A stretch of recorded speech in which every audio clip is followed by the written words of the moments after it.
مولوی نذیر احمد۔ حالات زندگی۔ نذیر احمد 6 دسمبر 1836 کو ضلع پنجور کے ایک گاؤں ریہڑ میں پیدا ہوئے۔ والد کا نام مولوی سعادت علی تھا۔ شاہ عبدالغفور اعظم پوری رحمۃ اللہ علیہ کے خاندان میں سے تھے، جو اپنے وقت کے مشہور اولیاء اللہ میں سے تھے۔ ابتدائی تعلیم کچھ والد سے اور کچھ مکتب سے حاصل کی۔ 14 برس کے ہوئے تو مولوی عبدالخالق کے سپرد کر دیے گئے۔ پھر دلی کالج میں داخلہ مل گیا اور 4 روپیہ ماہوار وظیفہ بھی۔ ملازمت کا آغاز کنجاہ ضلع گجرات پنجاب میں 40 روپیہ ماہوار کی مدرسی سے کیا۔ ترقی کرتے کرتے حیدرآباد بورڈ آف ریونیو کے ممبر بن گئے اور تنخواہ 1700 روپے ماہوار ہو گئی۔ 1883 میں ریٹائرمنٹ کے بعد باقی ماندہ زندگی دلی میں رہ کر تصنیف و تالیف میں گزاری۔ 3 مئی 1912 کو دلی میں وفات پائی اور دلی میں ہی دفن ہوئے۔ آپ کی تصانیف میں مرات العروس، تحمۃ النصوح، ابن الوقت، فسانہ مبتلا، تعزیرات ہند، قرآن مجید کا ترجمہ، بنات النعش شامل ہیں۔ اسلوب نگارش۔ انفرادیت۔ ان کا رنگ تصنیف دوسروں سے منفرد تھا۔ سر سید کے بعد شاید انہوں نے سب سے زیادہ عام آدمی کی زندگی اور اس کے مسائل سے رابطہ رکھا اور اسے موضوعی سخن بنایا۔ انہوں نے جمہور کی زندگی کو سنوارنے کے لیے ادب پیدا کیا۔ ان کی زبان بھی عام آدمی کی زبان کے قریب تھی۔ زبان، لب و لہجہ، انداز فکر، ان سب چیزوں میں وہ اپنے رفقا سے الگ اور منفرد تھے۔ پہلے ناول نگار۔ نذیر احمد اردو کے پہلے ناول نگار ہیں۔ انہوں نے اپنے ناولوں کی بنیاد روزمرہ زندگی کے حالات و واقعات پر رکھی اور ناول نگاری کو اخلاقی و معاشرتی اصلاح کا ذریعہ بنایا اور مجلسی زندگی کا ایک مثالی نمونہ قوم کے سامنے پیش کیا۔ ان کی قوت مشاہدہ نہایت تیز تھی اور انہیں جزیات نگاری پر بڑا عبور حاصل تھا۔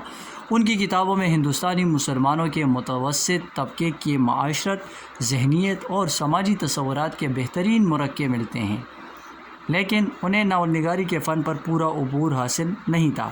وہ کردار کے قول و فعل پر تبصرہ شروع کر دیتے ہیں، اس لیے انہیں ناول نگار وائز کہتے ہیں۔ زنانہ انداز بیان۔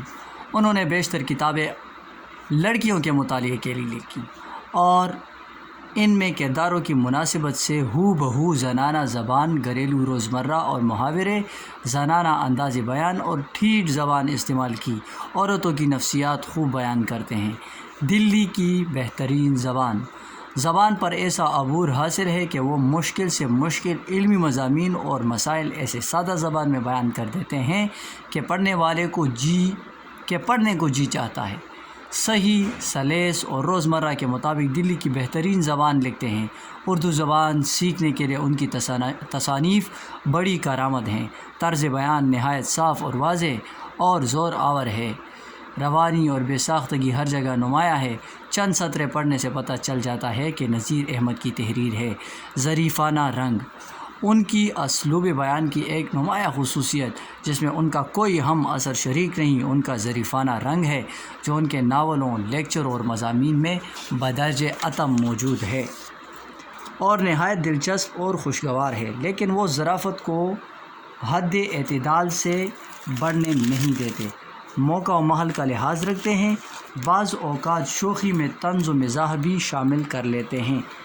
کلیم اور مرزا ظاہر بیگ ظرافت اور طنز و مزاح کے عمدہ نمونے ہیں۔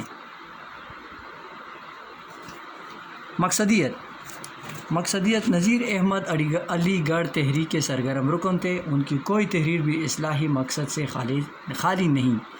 ان کی ساری تحریروں کا مقصد کسی نہ کسی طرح مسلمانوں کی معاشرتی، معاشی، اخلاقی، خانگی اور تعلیمی بہتری ہے۔ غرض وہ ادب کو تعمیر حیات کا وسیلہ